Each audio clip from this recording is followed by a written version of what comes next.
আল্লাহ তাআলা ক্ষমতা দেন কিন্তু কাউকে চিরস্থায়ী ক্ষমতা বসায় রাখেন না, ঠিক কিনা বলেন? জালেমেরা ভুলে যায় চেয়ারে বসে, মনে করে এটা আমার বাপের দেওয়া চেয়ার, এই চেয়ার তোমার বাপের দেওয়া নয়। আল্লাহ তাআলা ক্ষমতায় দেন, বসান, আবার যখন আল্লাহর অপছন্দনীয় কাজগুলো করতে করতে সীমা লঙ্ঘন করে সীমা ছেড়ে যায়, তখন এক থাপ্পড় মেরে ওই চেয়ারের অধিপতিকে ভারতে পাঠায় দেন, ঠিক কিনা বলেন?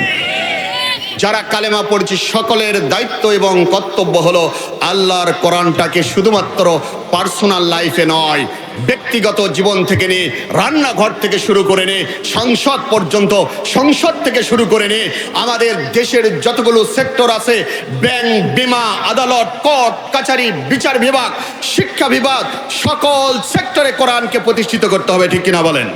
শুধু বাংলাদেশের সীমানা নয়, বাংলাদেশের সীমানা পেরিয়ে আন্তর্জাতিক বিশ্বে এই কোরআনকে কায়েমের জন্য আমাদের প্রচেষ্টা করা দরকার আছে না নাই?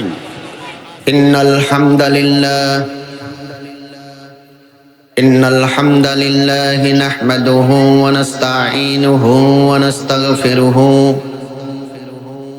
ওয়া নু'মিনু বিহি ওয়া নাতাওয়াক্কালু আলাইহি ونعوذ بالله من شرور أنفسنا ومن سيئات أعمالنا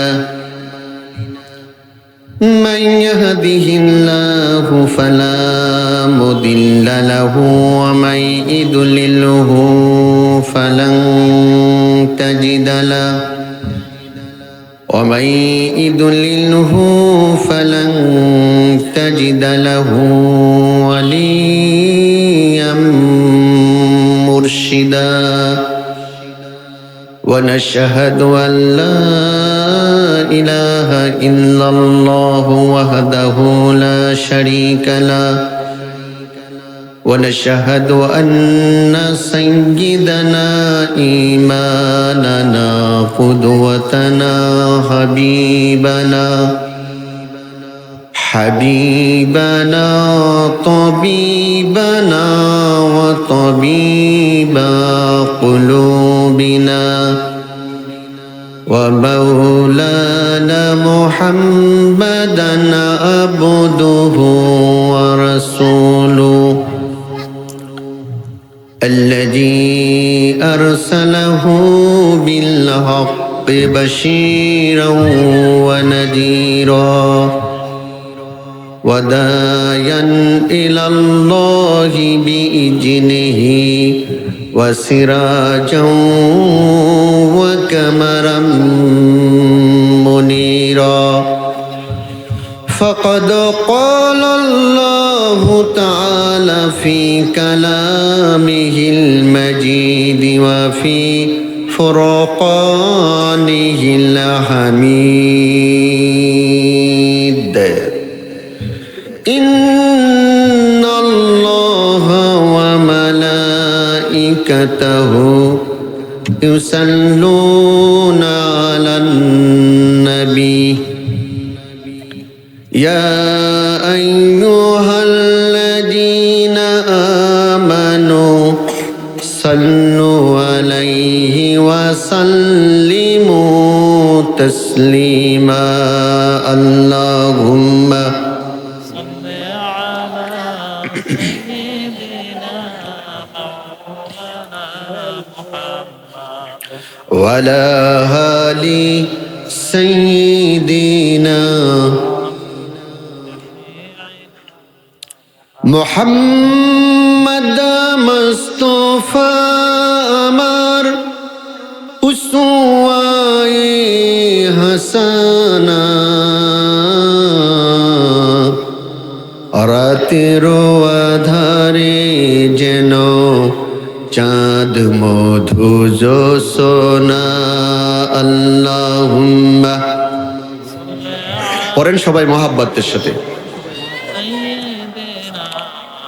مولانا محمد وعلى آل سيدنا شفيعنا محمد গুলশানে ওই বুলবুলিরা গাইছে শিরিন কালাম, সারা জাহান নবীর প্রেমে জানাই লাখো সালাম। বালাগাল উলা বিকামালিহি কাশাফাদ দুজা বিজামালিহি হাসানাতু জামিউ খিসালিহি সাল্লু আলাইহি ওয়ালিহি। আউযু বিল্লাহি মিনাশ শাইতানির রাজীম। বিসমিল্লাহির রহমানির রহিম। ইন্নাল্লাহা আশতারা মিনাল মুমিনিনা আনফুসাহুম ওয়া আমওয়ালাহুম বিআন্না লাহুমুল জান্নাহ يقاتلون في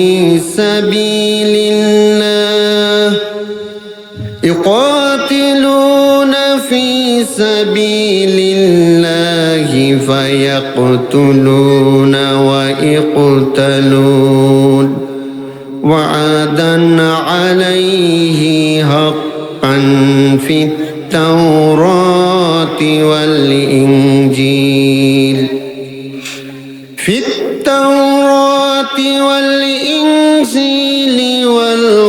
والقرآن ومن أوفى بعهده من الله فاستبشروا ببيعكم الذي بايعتم به وذلك هو الفوز العظيم. وقد قال رسول الله صلى الله عليه وسلم من مات ولم يرجو ولم يحدث به نفسه مات على شعبة من النفاق. وقال عليه الصلاة والسلام من قاتل في سبيل الله فكان قاتل وجابت له الجنة إلى آخر الحديث. أما بعد আজকের ঐতিহ্যবাহী উত্তর জনপদের বাংলাদেশের গুরুত্বপূর্ণ একটি জেলা নওগাঁ জেলার অন্তর্গত ধামরহাট থানার সীমান্তবর্তী এলাকা আজকের ঈশ্বরপুর ইউনিয়নের তাহেরপুর যুব সমাজের উদ্যোগে ফারাজিয়া জামে মসজিদের উন্নয়ন কল্পে আজকের 12তম বিরাট তাফসিরুল কোরআন ও ওয়াজ মাহফিলের সুযোগ্য সর্বজন শ্রদ্ধেয় মাহফিলের সভাপতি বিশিষ্ট আলেমে দ্বীন খতিব পূর্ব তাহেরপুর ফারাজিয়া জামে মসজিদ মাওলানা মোহাম্মদ আব্দুস সালাম আতালাল্লাহু উমরাহু বারাকাল্লাহু ফি হায়াতি। সকলে পড়ছে আমিন। আল্লাহ তাআলা আমাদের সভাপতিকে হায়াতে তাইয়্যিবা দান করুন, সিহাতে কুল্লিয়া দান করুন। সকলে পড়ছে আমিন। আজকের মাহফিলের সহ সভাপতির দায়িত্ব পালন করছেন বিশিষ্ট আলেমে দ্বীন খতিব পূর্ব তাহেরপুর কিটি ভাই লুৎফর ডাক্তার জামে মসজিদ আলহাজ হাফিজ হযরত মাওলানা ফারুক হুসাইন দামাত বারাকাতুল আলিয়া। আল্লাহ তাআলা তার হায়াতে তাইয়্যিবা দান করুন, তার কণ্ঠটাকে ইসলামের দাওয়াতের জন্য আল্লাহ কবুল করুন। সকলে পড়ছে আমিন। আজকের প্রোগ্রামের প্রধান অতিথি হিসাবে উপস্থিত থাকবেন বাংলাদেশ জাতীয়তাবাদী দল 7 নং ঈশ্বরপুর ইউনিয়নের সভাপতি জনাব SM জাহাঙ্গীর আলম, আল্লাহ তাআলা আমাদের এই অতিথিকে কোরআনের জন্য কবুল করুন, সকলে বলে আমিন। যারা কোরআনের মাহফিলের অতিথি হবেন, আমরা কোরআনের মাহফিল থেকে দোয়া করবো আল্লাহ রাব্বুল আলামিন তাদেরকে যেন কোরআনের ধারক এবং বাহক বানিয়ে দেন, সকলে পড়ছি আমিন। আজকের প্রোগ্রামের আমন্ত্রিত অতিথি আলহাজ মৌলানা মোহাম্মদ আব্দুল আজিজ, নায়েবে আমির বাংলাদেশ জামাত ইসলামী ধামরহাট উপজেলা শাখা। আল্লাহ রাব্বুল আলামিন কোরআনের এই মুজাহিদকে দিনের যেভাবে খেদমত করে যাচ্ছেন আরো বেশি বেশি খেদমত করা তৌফিক দান করুন, সকলে পড়ছে আমিন। আমার পূর্বে কথা বলেছেন, অনেকেই কথা বলেছেন, লিফলেটে উল্লেখিত হযরত মাওলানা মোহাম্মদ সুলতান মাহমুদ সন্দবাদী, সম্ভবত এই এলাকারই ভাইয়ের বাসা, ঠিক কিনা? আমার পাশেই বসা আছেন। অনেক গুরুত্বপূর্ণ মৃত্যুকে নিয়ে তিনি কথা বলেছেন। আল্লাহ রাব্বুল আলামিন তার কণ্ঠটাকে বাংলাদেশের সীমানা পেরিয়ে আন্তর্জাতিক বিশ্বের জন্য কবুল আর মঞ্জুর করুন, সকলে পড়ছে আমিন। প্রিয় ওলামা ইকরাম, মঞ্চে উপবিষ্ট কোরআনের ধারক এবং বাহকেরা, আমার সামনে উপস্থিত অত্র এলাকার দিনদার, দিনের মুজাহিদ, কোরআনের খাদেম, ইসলাম প্রিয়, দিন প্রিয়, রসুলের সুন্নাহ প্রিয় মুসল্লি ইকরাম, পদ্মার আড়ালে আমার মা এবং বোনেরা, আজকের মাহফিলের শৃঙ্খলার কাজে ভলেন্টারির দায়িত্ব যারা পালন করছেন, আজকের মাহফিল করতে গিয়ে যারা বিভিন্নভাবে সহযোগিতা প্রদান করেছেন, আমি সকলের প্রতি শ্রদ্ধা জ্ঞাপন করছি। বিশেষ করে পদ্মার আড়ালে আমাদের সর্বজন শ্রদ্ধেয়া শ্রবণরতা আমাদের মা এবং বোনদেরকে স্মরণ করে আবারও একটি অফিসিয়ালি সালাম দিচ্ছি। আসসালামু আলাইকুম ওয়া রাহমাতুল্লাহ ওয়া বারাকাতুহু। এত আস্তে, ঠান্ডা লেগে গেছে মনে হচ্ছে। আজকের ঠান্ডা তো কম, কি বলেন? তাহলে জবাব দেখে তো মনে হচ্ছে ঠান্ডা ঠান্ডা ভাব, এটা থাকবে না, কাটে উঠবেন। আসসালামু আলাইকুম ওয়া রাহমাতুল্লাহ ওয়া বারাকাতুহু। হ্যাঁ, একটু কথা বলার মাধ্যমে যেন আমরা বুঝাতে পারি। বগুড়ার লোকেরা এমনি রক্ত গরম, যিনি আলোচনা করতে আসবে আমাদের জবাব শুনে যেন বুঝতে পারে এই জয়পুরহাটের সীমান্তবর্তী এলাকা, নওগাঁর সীমান্তবর্তী এলাকা, দুদিকেরই আজকের শ্রোতা থাকবে, ঠিক কিনা বলেন? দুই জেলার শ্রোতা। মাহফিল যদি আমরা জবাব উচ্চ কণ্ঠে না দিতে পারি, তাহলে মাহফিল কি ভালো হবে? তাহলে আমরা সঠিক জবাব দিব তো ইনশাল্লাহ। যতক্ষণ আপনারা চাঙ্গা থাকবেন ততক্ষণ চাঙ্গা কথা হবে, যতক্ষণ আপনারা দুমিয়ে যাবেন কোরআন মাহফিলের বক্তার ওয়াজ ও সেলসেলা হবে। বোঝা যায়নি?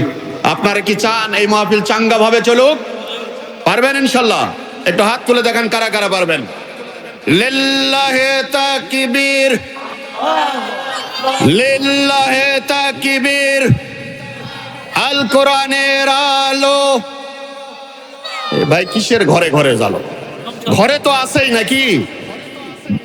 ঘরের মধ্যে কোরআন নাই, হাদিস নাই, ইসলামী বইপত্র নাই, ঘরে মসজিদে মাদ্রাসায় কোরআন তো আছে নাকি? বলেন, হাত নামালেন কেন? ওঠান না কেন? কি হয়েছে দেখি? কোরআনে তো আমাদের ঘরের মধ্যে আছে, এইটা আর ঘরের মধ্যে নয়, ঘরে থাকবে, ঘর থেকে বের করে এবার আমাদের সংসদ পর্যন্ত পৌঁছাতে হবে। রাজি আছি তো নাকি? তাহলে একটু বলেন দেখি, আল কোরআনের আলো সংসদে জালো, লিল্লাহে তাকবীর, লিল্লাহে তাকবীর। হাত নামান। আপনারা খুশি না বেজার? যারা ইসলামের সঙ্গে ইসলামী আন্দোলন করেন তারা খুশি, বাকি ভাইয়েরা বেজার তো নাকি? যারা অন্য দল করেন। আমাদের কোনো দল আছে বলেন তো আপনারা? মুসলমানদের একটাই দল, ঠিক কিনা বলেন? হিজবুল্লাহ। কোরআন বলতেছে মুসলমানদের একটা দল হবে, সেটা হলো হিজবুল্লাহ। আল্লাহর দল হবে, আল্লাহর কোরআনের দল হবে, ঠিক কিনা বলেন? কিসের আওয়ামী লীগ, কিসের বিএনপি, কিসের জাতীয় পার্টি, কালেমা পড়া যা আছে সব আমরা এক দল, ঠিক কিনা বলেন? সকলের দায়িত্ব কর্তব্য হলো আল্লাহর কোরআনটাকে এই সমাজ, রাষ্ট্র, আন্তর্জাতিক সব জায়গাতে কায়েমের জন্য সকল কালেমা পড়া মুসলমানদেরকে চেষ্টা করা, এটা ফরজ, ঠিক কিনা বলেন? আপনি বলবেন যে শুধু আমরাই কন্ট্রাক্টারি নিছি, আমরাই সব কোরআনের কথা বলবো আর এটা কায়েমের জন্য বলবো, আমরাই মার খাবো, জেল খাটবো। বাকিরা কালেমা যারা পড়েছেন, মসজিদে যারা যান, নামাজ পড়েন, না পড়লেও তো জুমার দিনে পড়েন, পড়েন না? তার মানে মুসলমান কিনা? যে জুমার দিনে শুধু নামাজ পড়ে তাকে আপনি কাফের ফতুয়া দিতে পারবেন? বলেন তো, কোনো বাপের বেটা আলেম আছে যে হলো কাফের বলতে পারবে? যে কালেমা ঘোষণা দিয়েছে তাকে কাফের বলা যাবে? তার মানে আমরা অন্তত মুসলমান, ইমানের কমজোরি থাকতে পারে, ও ভাই ইমানের কমজোরি আমলের কম বেশ থাকতে পারে, কিন্তু মুসলমান এ ব্যাপারে কোনো মতপার্থক্য আছে আমাদের? সুতরাং আমাদের সকলের, যারা কালেমা পড়েছি, সকলের দায়িত্ব এবং কর্তব্য হলো আল্লাহর কোরআনটাকে শুধুমাত্র পার্সোনাল লাইফে নয়, ব্যক্তিগত জীবন থেকে নিয়ে, রান্নাঘর থেকে শুরু করে নিয়ে সংসদ পর্যন্ত, সংসদ থেকে শুরু করে নিয়ে আমাদের দেশের যতগুলো সেক্টর আছে, ব্যাংক, বিমা, আদালত, কোর্ট কাছারি, বিচার বিভাগ, শিক্ষা বিভাগ, সকল সেক্টরে কোরআনকে প্রতিষ্ঠিত করতে হবে, ঠিক কিনা বলেন? শুধু বাংলাদেশের সীমানা নয়, বাংলাদেশের সীমানা পেরিয়ে আন্তর্জাতিক বিশ্বে এই কোরআনকে কায়েমের জন্য আমাদের প্রচেষ্টা করা দরকার আছে না নাই? আল্লাহ তাআলা বলছেন আকিমুদ্দিন, এই দিন শুধুমাত্র ঘরে থাকার জন্য আসেনি, এটা গোটা পৃথিবীর মাটিতে বিজয়ী হওয়ার জন্য, বিজয়ী করার জন্য আমি আমার নবীকে পাঠিয়ে দিয়েছি। জোরে বলেন সুবহানাল্লাহ। মহান রব্বুল আলামিন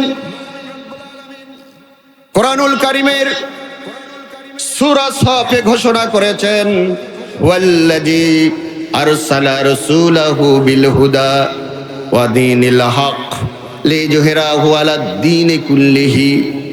রব্বুল আলামিন বলছেন, তিনি সেই মহান সত্তা যিনি তার নবী, যিনি তার রাসূলকে সত্য দিন অর্থাৎ ইসলাম এবং হেদায়েতের বাণী কোরআনুল কারীম দিয়ে দুনিয়াতে প্রেরণ করেছেন। লিইয়ুযহিরাহু আলাদ দীনি কুল্লিহি, তিনি যেন সকল অপরাপর বিধি বিধান তন্ত্র মন্ত্রের উপরে আল্লাহর কোরআনটাকে বিজয়ী করে দেখান। জোরে বলেন আল্লাহু আকবার। ওয়ালাউ কারিহাল মুশরিকুন, যদিও এটা মুশরিকদের জন্য গাজালা, মুশরিকদের জন্য অসহনীয় হবে, তারপরও আল্লাহর নবীর দায়িত্ব হলো এই কোরআনকে জমিনের সর্বসেক্টরে বাস্তবায়ন করা, ঠিক কিনা বলেন?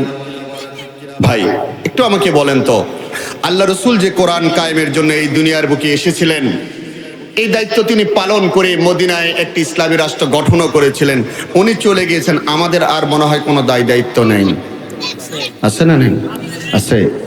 যদি আমরা আল্লাহ রসুলের উম্মত হিসেবে নিজেকে দাবি করি, তাহলে এই কোরআন যেমনি ভাবে আল্লাহ তাআলা রসুল জমিনে কায়েম করেছিলেন, এই দায়িত্ব পালন করেছিলেন, পরবর্তীতে 4 খলিফা এবং দীর্ঘদিন পর্যন্ত ইসলামী শাসন ব্যবস্থা কায়েম ছিল, এইটা আপনার আমার দেশে কায়েম নাই, সেটা কায়েম করার দরকার আছে না নেই? আছে। আপনার কি একমত? আলহামদুলিল্লাহ। আজকে আমরা মাহফিলের শুরুতেই প্রশংসা করছি সেই মহান রব্বুল আলামিনের আলিশান দরবারে, ঠিক আছে, ওকে, আলিশান দরবারে যিনি একান্ত অনুগ্রহ করে আপনাকে আমাকে শীতের কনকনে এই রাতে আল্লাহর কোরআনের মাহফিলে আপনাকে আমাকে কান ধরে তুলে নিয়ে এসে বসার সুযোগ দান করেছেন।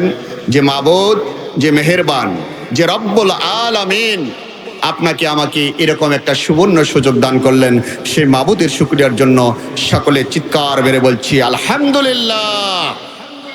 রব্বানা লাকাল হামদ হামদান কাসীরান তাইয়িবান মুবারাকান ফি, ইয়া রাব্বি লাকাল হামদ কামা ইয়ানবাগি লিজালালি ওয়াজহিক ওয়া আযীমি সুলতানিক।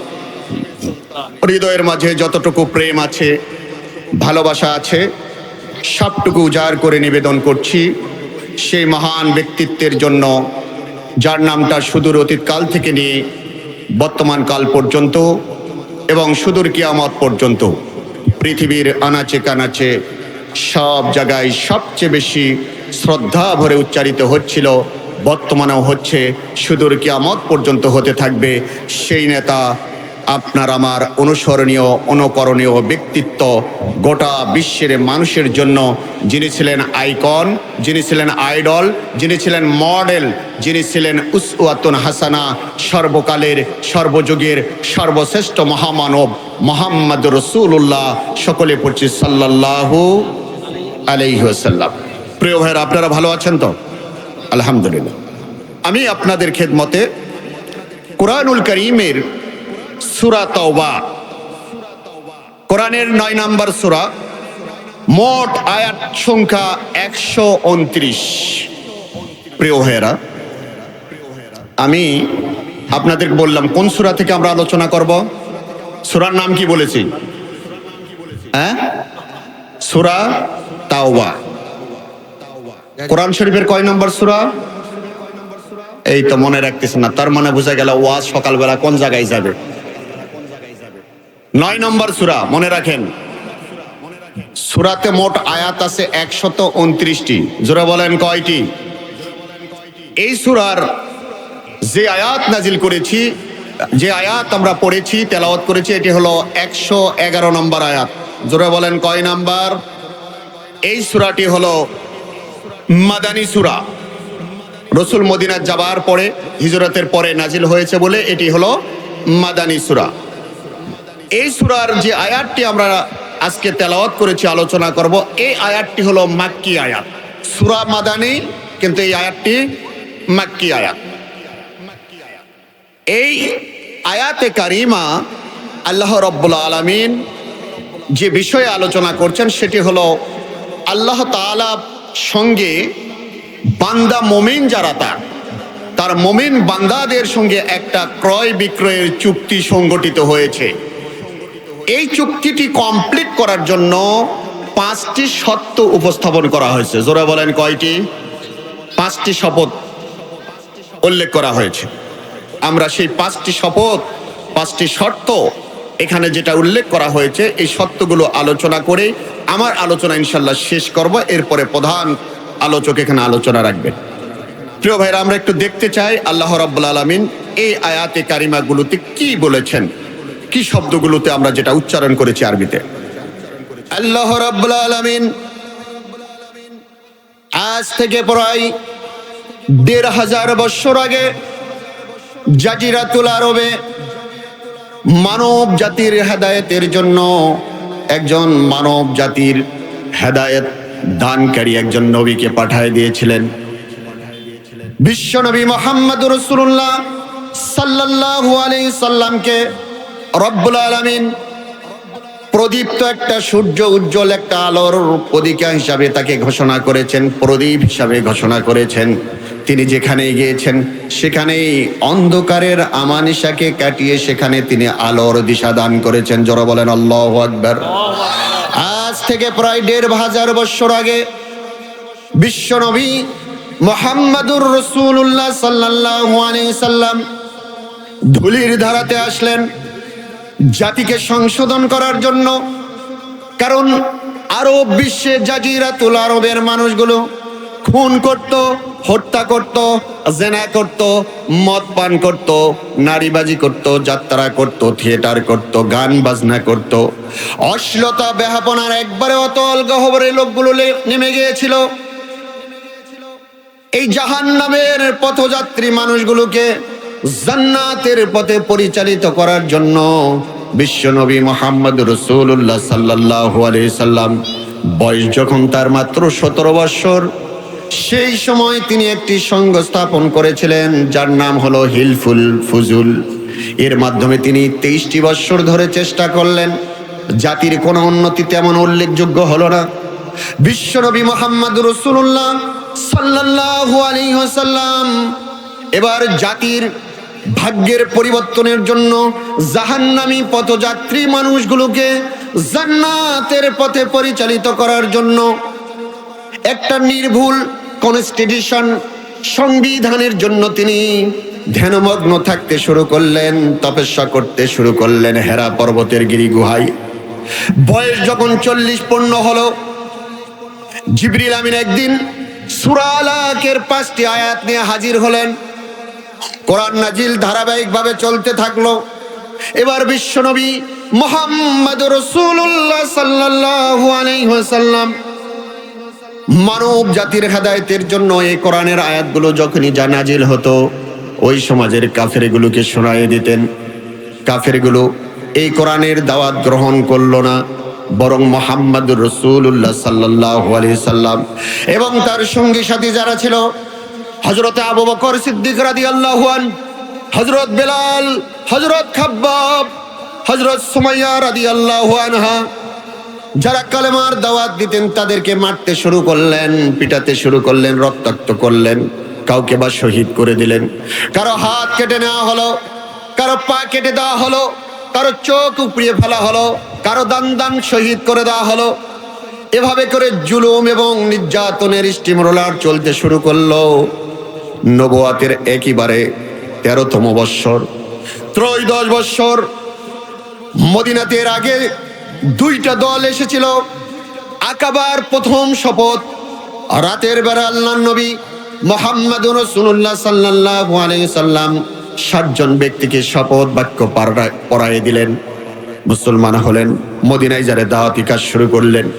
পরের বছর নবুয়াতের 10 বৎসরে 12 জন মানুষ এসে মুসলমান হলেন। মদিনাতে দিনের দাওয়াত শুরু হলো, দিনের দাওয়াতি মিশন শুরু হলো। একেবারে নবুয়াতের শেষ বৎসর, ত্রয়োদশ বৎসর, এবছরের মদিনা থেকে 70 জন পুরুষ, 2 জন মহিলা সহ 72 জন একত্রিত হলো।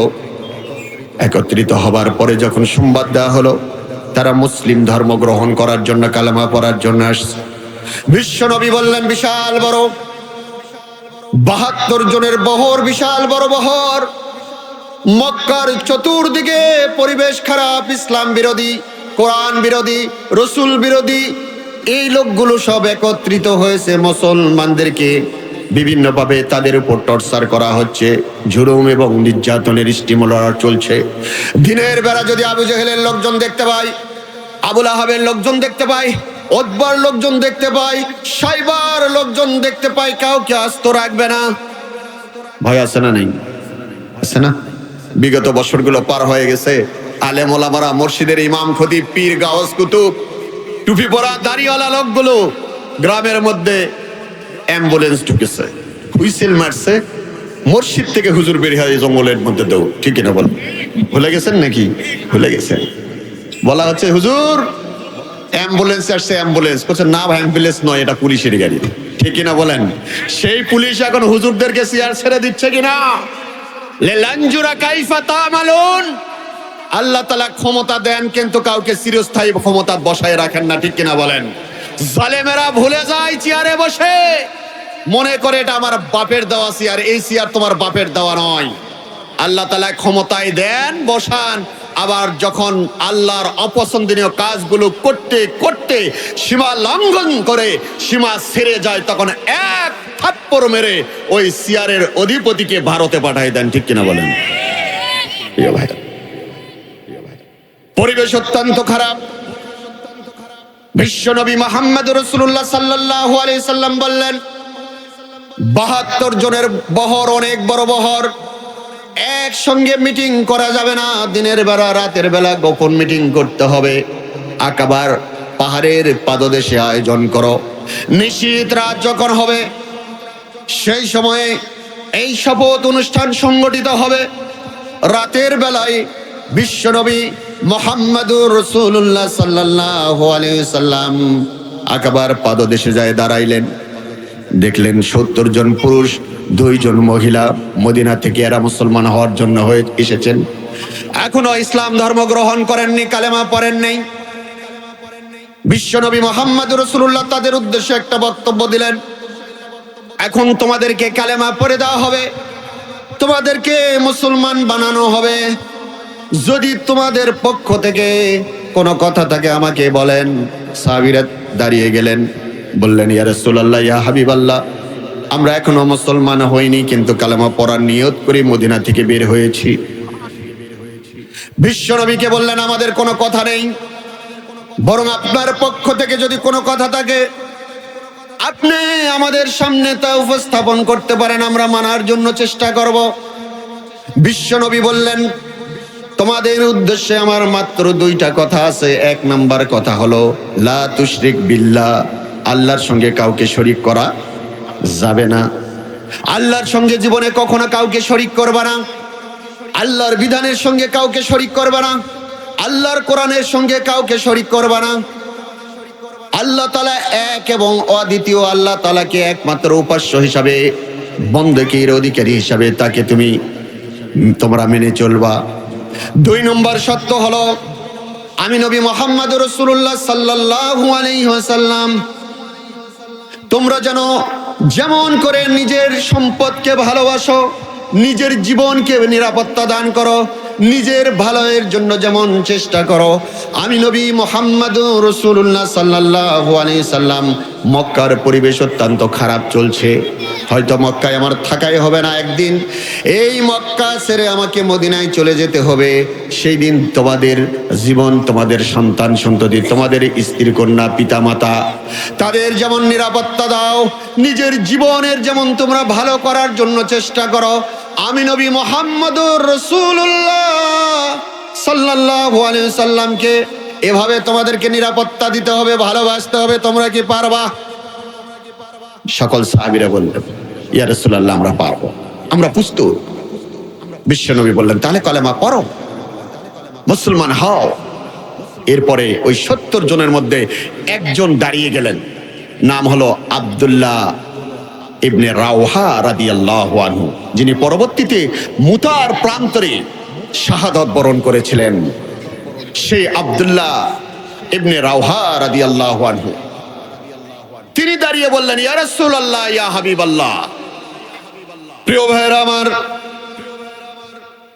বিশ্বনবী মুহাম্মদ রাসূলুল্লাহ সাল্লাল্লাহু আলাইহি সাল্লামকে আব্দুল্লাহ বিন রাওহা রাদিয়াল্লাহু আনহু বললেন, ইয়া রাসূলুল্লাহ, ইয়া হাবিবাল্লাহ, যদি এই 2টি সত্য পালন করে আমরা মুসলমান হই, কালেমা পড়ি, আল্লাহর সঙ্গে শিরক না করি, আপনার জীবন সম্পদের নিরাপত্তা দান করি, তাহলে আমাদের পাওনা কি, আমরা কি পাবো আল্লাহ তাআলার কাছে?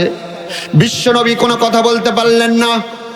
এই মুহূর্তে আকাবার 3য় শপথের সময় আকাবা পাহাড়ের পাদদেশে আল্লাহ রাব্বুল আলামিন জিবরিল আমিনকে পাঠিয়ে দিলেন।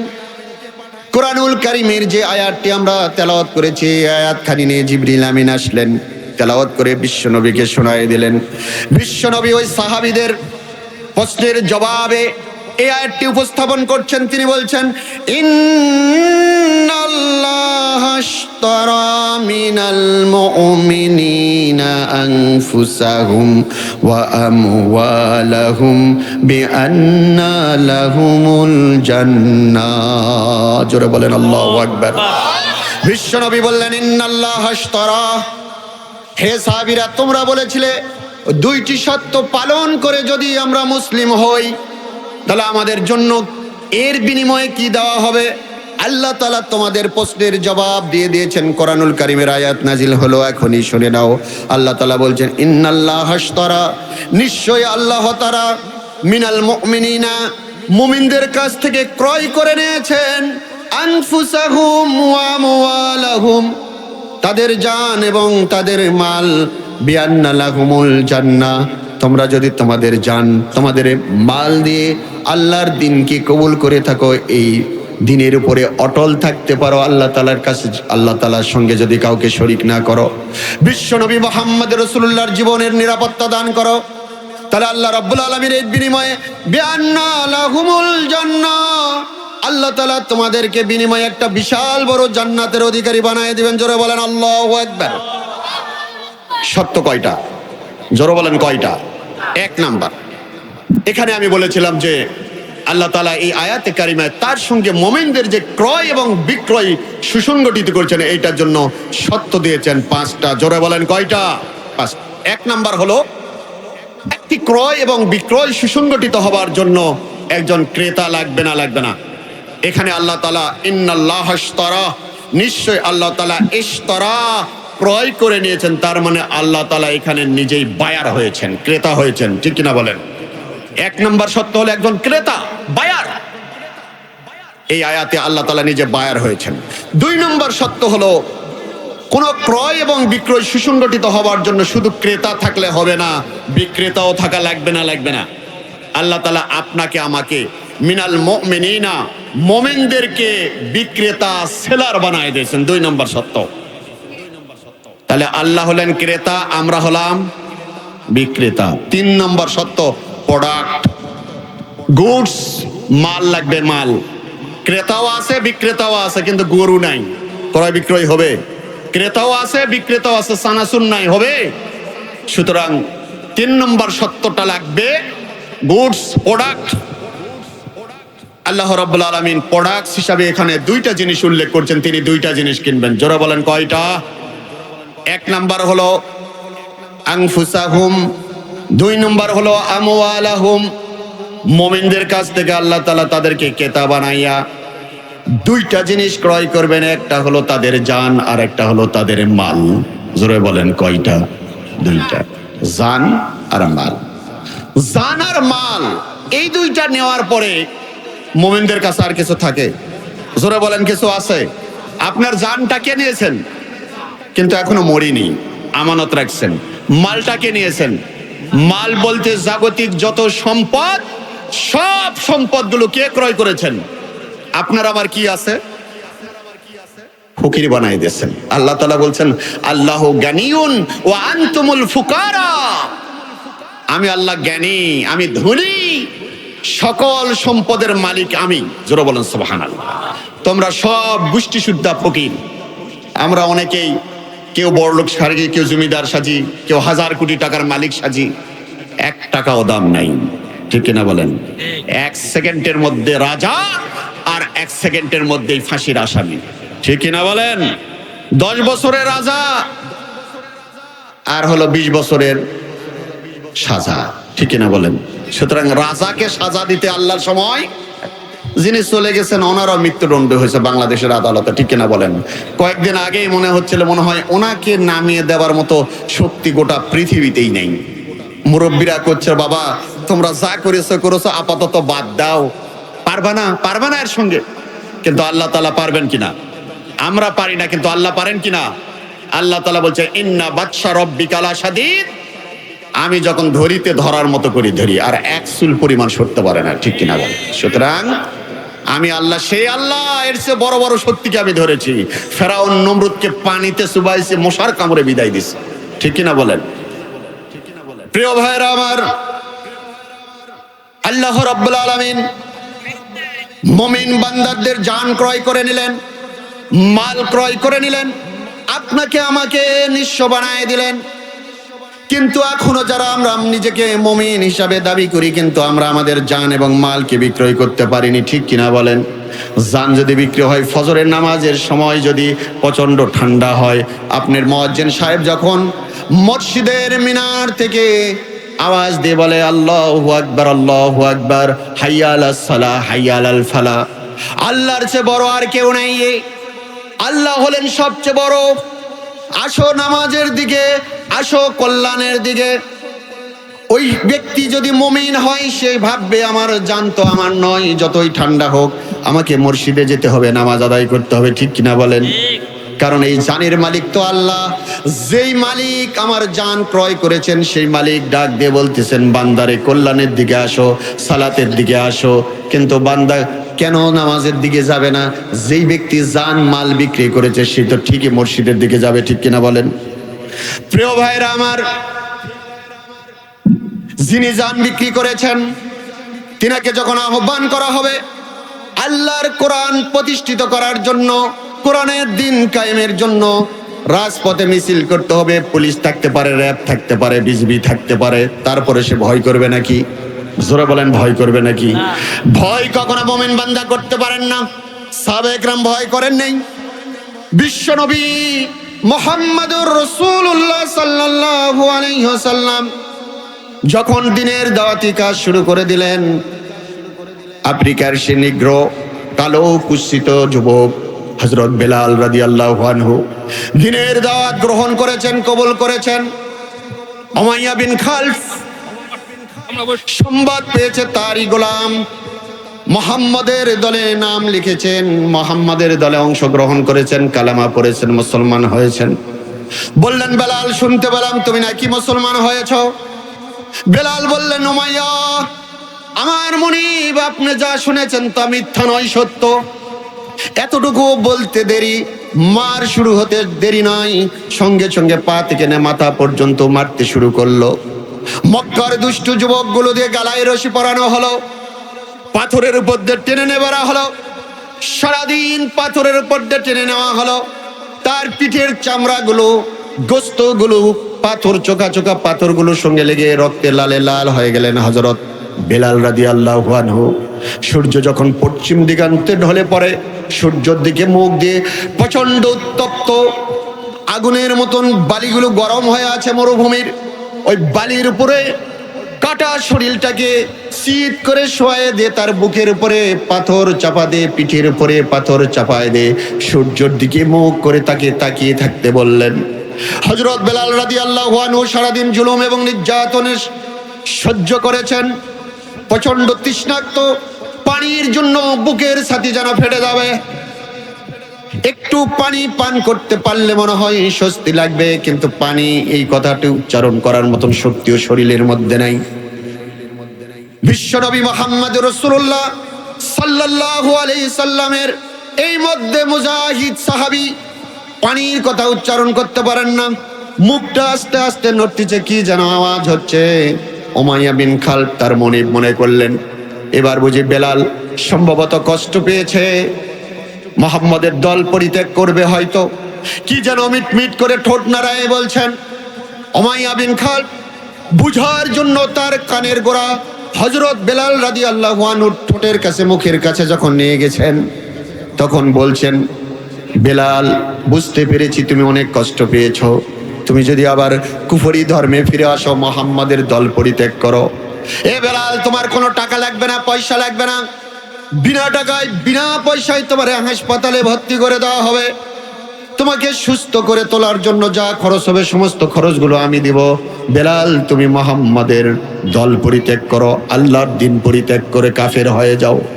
হযরত বেলাল রাদিয়াল্লাহু আনহু শরীরে শক্তি নাই, সমস্ত শক্তিটুকু একত্রিত করে চিৎকার দিয়ে বললেন, নে উমাইয়া বিন খালদ, এই দেহের মধ্যে এক ফোঁটা রক্ত থাকা পর্যন্ত আমি কোনো দেবতার সামনে মাথা নত করব না রে। মহান রব্বুল আলামিনের জন্য একটি নামই শুধু জিকির হবে, আহাদ আহাদ আহাদ। জোরে বলেন আল্লাহু আকবার। আল্লাহ তাআলাকে লালন কর্তা, পালন কর্তা বিশ্বনবী মুহাম্মদুর রাসূলুল্লাহ সাল্লাল্লাহু আলাইহি সাল্লামকে আদর্শ নেতা হিসাবে মেনে চলবো। এতে আমার বেলালের শরীরের উপর যত খুশি তুমি আঘাত করতে পারো, কিন্তু আমি মুহাম্মদের দল পরিত্যাগ করব না। জোরে বলেন আল্লাহ। এরা হলো জান বিক্রি করা দৃষ্টান্ত। আল্লাহ তাআলা বলছেন, ইন্নাল্লাহ আশতারা মিনাল মুমিনিনা আনফুসাহুম ওয়া আমওয়ালাহুম। আল্লাহ তাআলা মুমিনদের জান খরিদ করে নিয়েছেন, মাল খরিদ করে নিয়েছেন। জান বিক্রি করেছিলেন হযরত বেলাল, জান বিক্রি করেছিলেন হযরত খাব্বাব বিন আরত রাদিয়াল্লাহু আনহু। আনমার তার মুনিব, তিনি ছিলেন কর্মকার। যখন শুনেছেন মুহাম্মাদের দলে নাম লিখেছে খাব্বাব, নিচে কাঠ জ্বালিয়ে দিয়েছেন, উপরে তাকে শুয়ে দিয়েছেন। কাঠের আগুন জ্বলে জ্বলে পিঠের সমস্ত চামড়া গোস্তগুলো পুড়ে রক্ত পানি পরে আগুন নিবেছে। পিঠের পিছনে কোনো গোস্ত ছিল না, শুধু হাড্ডি সার ছিল। তারপরে কালেমা থেকে এক চুল পরিমাণ সরে যায়নি। ঠিক কিনা বলেন? ও মুসলমান, আমরা সেই জাতি, আমরা খাব্বাব বিন আরতের জাতি, আমরা খালিদ বিন ওয়ালিদের জাতি। আমরা হলাম সেই মুসলিম যারা কারবালার প্রান্তরে এজিদের সামনে শির দেয় কিন্তু ঈমান দেয় না। ঠিক কিনা বলেন? প্রিয় ভাইয়েরা, ফেরাউনের বাড়ির এরকম একজন কাজের বুয়া ছিলেন, নাম হলো মাশতা। ইবনে কাসিরের বর্ণনা আসছেন, যারা আল্লাহ তাআলাকে নিজের জান বিক্রি করে দিয়েছে, তারা ত্যাগ এবং কুরবানির দৃষ্টান্ত স্থাপন করে আপনার আমার জন্য ইতিহাস সৃষ্টি করে গেছে। মাশতা ফেরাউনের বাড়ির কাজের বুয়া। তার দায়িত্ব হলো একটাই, ফেরাউনের যে মেয়ে, পালিত একটা মেয়ে ছিল, তার খেদমত করা, তার দাসী হিসাবে সে দায়িত্ব পালন করতেন। একদিন মাথার চুল আশ্রয় দিচ্ছেন, মাথার চুল আশ্রয় দিতে গিয়ে তার চুলের সঙ্গে পেঁচ লেগে চিরুনিটা পড়ে গেছে। ইবনে কাসির বলছেন, উনি চিরুনিটা যখন উঠাই নিতে গেছে, মাস্তা যদিও ইমানের কথা প্রকাশ করেননি, কিন্তু ফেরাউনের বাড়িতে থাকেন, ফেরাউনের খান, ফেরাউনের বেতন নেন, ফেরাউনের বাড়ির কাজের বুয়া, কিন্তু গোপনে গোপনে ইমান এনেছিলেন হযরত মুসা কালিমুল্লাহর প্রতি। জোরে বলেন আল্লাহু আকবার। কিন্তু ফেরাউনের ভয়ে ইমানের কথা প্রকাশ করেন নাই। যেই চিরুনি পড়ে গেছে, আসল ভাষা মনে পড়েছে। ফেরাউনের নাম নিয়ে সব মানুষেরা কাজ শুরু করে মিশরের, কিন্তু তারই বাড়ি কাজের বুয়া, তিনি নাম দিয়েছেন, কার নাম নিয়ে চিরুনি নিয়েছেন? তিনি বললেন, বিইসমে রব্বিল আলামিন, আল্লাহু আকবার বলেন। উনি বলছেন আমি মহান রব্বুল আলামিনের নামে পরা শিরোনি তুলে নিলাম। ফেরাউনের মেয়ে যখন শুনেছেন বিসমি রব্বিল আলামিন, মহান রব্বুল আলামিনের নামে শিরোনি তুলে নেওয়া হয়েছে, এবার ফেরাউনের মেয়ে বলছে মাস্টারে তুই কোন রবের নাম নিলি? আমাদের মিশরের যত মানুষ আছে সবাই আমার আব্বারে আল্লাহ মানে, রব মানে, জোরে বলেন নাউজুবিল্লাহ, সবাই আমার আব্বারে রব মানে, তুমি আবার কার রব, কার নামে শিরোনি নিলে? আমার আব্বার নাম যে তুমি নিলে না, তার মানে কি তুমি আমার আব্বাকে রব হিসাবে মানো না? মাস্তা বললেন কোনো প্রশ্নই আসে না, তোমার বাপ রব নয়, আসলে এটা ভোকাস মার্কা 2 নম্বর রব। আসল রব হলেন আল্লাহ জি রব্বি, আল্লাহ জি রব্বাক, আল্লাহ জি রব্বাল আলামিন, জোরে বলেন আল্লাহু আকবার। উনি বললেন আসল রব হলেন যিনি আমার রব, যিনি তোমার রব, যিনি তোমার বাপের রব, যিনি হলেন গোটা বিশ্ব জগতের রব, তিনি হলেন আসল রব, আমি তারই নাম নিয়েছি। ফেরাউনের মেয়ে বলতেছে যারা তোর অবস্থা টাইট করতেছে, ঠিক না বলেন? জালেমেরা যখন যুক্তিতে পারে না তখন জুলুম এবং নির্যাতনের পথ বেছে নেয়, ঠিক কিনা বলেন? এই জন্য তো যুগে যুগে নবী আম্বিয়া আলাইহিস সালাতু ওয়াস সালাম, আলেম ওলামা, কোরআন প্রেমিক, রসুল প্রেমিক, একামতে দিনের আন্দোলনকারীদেরকে যুগে যুগে জেলখানাতে যুগের পর যুগ থাকতে হয়েছে, ঠিক কিনা বলেন? আমরাও তার ব্যতিক্রম নয়। যদি একই আন্দোলন করে থাকি তাহলে একইভাবে জুলুম এবং নির্যাতন আপনার আমার প্রতিও আসবে। যখন আসবে তখন বুঝবেন যে আপনি সঠিক দিনের উপরে আছেন। আর সুলসুলা তুলতুলা ওয়াজ করবেন, কথা বলবেন, সবার কাছে ভালো, হিন্দুও ভালো, বৌদ্ধও ভালো, খ্রিস্টানও ভালো, ঠিক কিনা বলেন প্রিয় ভাইয়েরা আমার? তাহলে ফেরাউনের মেয়ে উনি বললেন যে দাঁড়া দেখাচ্ছি মজা। উনি বের হয়ে ফেরাউনের দরবারে চলে গেছেন। ফেরাউন তখন প্রধান চেয়ারে বসে। জ্বালাও, তেল ঢালা হলো, কড়াই নিয়ে আসা হলো। মাস্টার 2টি সন্তান, একটার বয়স হলো মাত্র 6 মাস আর একটার বয়স 6 বছর। উত্তপ্ত তেলের মধ্যে 6 মাসের শিশু সন্তানটাকে ফেলে দেওয়া হলো। ফেলে দেওয়ার সঙ্গে সঙ্গে গোস্তগুলো একদিকে, হাড্ডিগুলো একদিকে ফ্রাই হয়ে গেল। রুহটা উপরের দিকে উঠতেছে, গায়েবী একটা আওয়াজ হচ্ছে। ইবনে কাসির বর্ণনা করছে ওই শিশু সন্তানের রুহটা উপরের দিকে উঠছে, কারণ হলো মুমিন বান্দারা যখন মৃত্যুবরণ করে তাদের আত্মা কোথায় থাকে? জোরে বলেন কোথায় থাকে? ইল্লিনে একটা জান্নাতের ঘর আছে 7ম আসমানের উপরে। আল্লাহ রাব্বুল আলামিন মুমিনদের আত্মাটা বিচারের আগ পর্যন্ত ওই ইল্লিন নামে ওই জান্নাতে ঘরের মধ্যে, জান্নাতে সুখ শান্তি সমৃদ্ধির মধ্যে রেখে দেয়, ঠিক কিনা বলেন?